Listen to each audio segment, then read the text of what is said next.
Hi, welcome to my channel. பார்க்க போகிறது வந்து காஃபி யூஸ் பண்ணி ஒரு வெண்ணிலா ஸ்பாஞ்ச் கேக் வந்து பார்க்க போகிறோம். அது எப்படி பண்ணலாம் அப்படிங்கிறது நம்ம பார்த்துடலாம். இது ரொம்ப ஈஸியான கேக்கு, ரொம்ப ஈஸியாக யார் வேணாலும் இந்த கேக்கை வந்து செய்யலாங்க. நீங்கள் கண்டிப்பாக ட்ரை பண்ணி பாருங்கள். கேக்னாலே ஜென்ரலாக எல்லாத்துக்குமே ரொம்ப பிடிக்கும். இது கொஞ்சம் டிஃப்ரெண்ட்டான கேக்கு, கண்டிப்பாக ட்ரை பண்ணி பாருங்கள். இப்போ இந்த கேக்குக்கு தேவையான இன்க்ரீடியன்ட்ஸ் எல்லாத்தையும் நம்ம வேகமாக பார்த்துடலாங்க. இப்போ ஃபஸ்ட்டு வந்து நான் மைதா வந்து 3/4 கப் எடுத்து வச்சுருக்கேன். அடுத்து வந்து ஆயில் வந்து 1/2 கப் எடுத்துக்கோங்க. அடுத்து வந்து சுகர் வந்து 3/4 கப் எடுத்துக்கோங்க. எல்லாம் 1/2 கப்புன்னா போதும்னா 1/2 கப் எடுத்துக்கோங்க. எக்ஸு வந்து 3 எடுத்து வச்சுருக்கேன், அதாவது முட்டை வந்து 3 எடுத்து வச்சுருக்கேன். பால் வந்து கொஞ்சம் எடுத்து வச்சுருக்கேங்க, 1 டேபிள் ஸ்பூன் பால். அடுத்து வந்து பேக்கிங் பவுடர் வந்து 1 டீஸ்பூன் எடுத்து வச்சுருக்கேன். அதுக்கப்புறம் நம்ம சால்ட் வந்து 1/4 டீஸ்பூன் எடுத்து வச்சுருக்கேன். இந்த காஃபி பவுடர், இன்ஸ்டண்ட்டாக காஃபி பவுடரை வந்து நான் வந்து 1 டேபிள் ஸ்பூன் தண்ணியில், அதாவது சுடு தண்ணியில் வந்து கலக்கி எடுத்து வச்சுருக்கேன். ஃபஸ்ட்டு வந்து முட்டையை வந்து உடச்சி மிக்சியில் போட்டுக்கோங்க.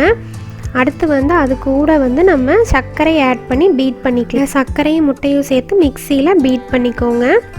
பீட் பண்ணக்கப்புறம் அதில் வந்து நம்ம வெண்ணிலா எசன்ஸ் வந்து 1 டீஸ்பூன் வெண்ணிலா எசன்ஸை வந்து ஆட் பண்ணிக்கிறோம். இப்போ நம்ம பீட் பண்ணது எல்லாத்தையுமே வந்து ஒரு பவுலுக்கு வந்து ட்ரான்ஸ்ஃபர் பண்ணிக்கலாம். ட்ரான்ஸ்ஃபர் பண்ணிவிட்டு அது கூட வந்து நம்ம மைதா எல்லாத்தையும் ஆட் பண்ண போகிறோம். இப்போ நம்ம பவுலுக்கு ட்ரான்ஸ்ஃபர் பண்ணிட்டோம்.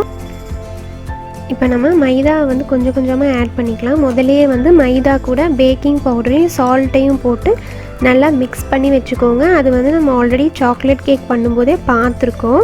இப்போ கொஞ்சம் கொஞ்சமாக போட்டு நல்லா வந்து மிக்ஸ் பண்ணிக்கோங்க. தேவையான அளவு பால் வந்து கொஞ்சம் கொஞ்சமாக ஊற்றி நல்லா மிக்ஸ் பண்ணிக்கோங்க.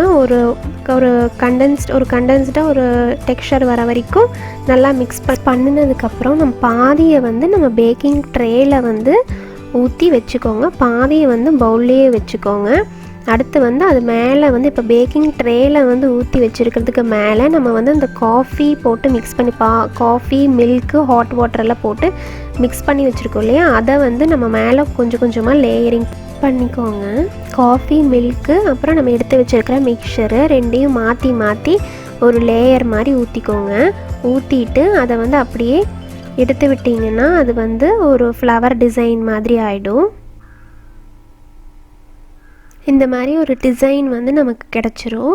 இப்போ இதை வந்து நம்ம ஓவனில் வச்சு பேக் பண்ண போகிறோம். இதை வந்து 30 to 45 மினிட்ஸ் வந்து ஓவனில் வச்சு பேக் பண்ணிக்கோங்க. இல்லை குக்கர்லேயும் நம்ம பேக் பண்ணிக்கலாம் லோ ஃப்ளேமில். நான் பேக் பண்ணி இப்போ இந்த கேக்கை வந்து வெளியில் எடுத்து ஆற வச்சு வச்சுருக்கேன். பாருங்கள் எவ்வளோ சூப்பராக இருக்குது அந்த டிசைனும் காஃபி எல்லாமே. ஸோ அந்த வெண்ணிலாவும் காஃபியும் சேரும்போது ரொம்ப பர்ஃபெக்டான ஒரு டேஸ்ட் கொடுக்குங்க, ரொம்ப சூப்பராக இருக்கும்.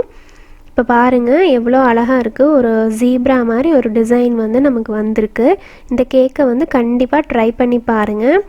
ட்ரை பண்ணி பார்த்துட்டு எப்படி இருக்குது அப்படின்னு சொல்லிட்டு கமெண்ட் பண்ணுங்கள். இது இந்த லாக்டவுன் டைமில் நம்ம வீட்டில் இருக்கிற இன்க்ரீடியன்ஸை வச்சு செய்யக்கூடிய ஒரு ஈஸியான டிஷ்ஷு. இந்த வீடியோ உங்களுக்கு பிடிச்சிருந்தா கண்டிப்பாக கமெண்ட் பண்ணுங்கள், ஷேர் பண்ணுங்கள், லைக் பண்ணுங்கள். மறக்காமல் எங்கள் சேனலுக்கு சப்ஸ்கிரைப் பண்ணுங்கள். தேங்க்யூ.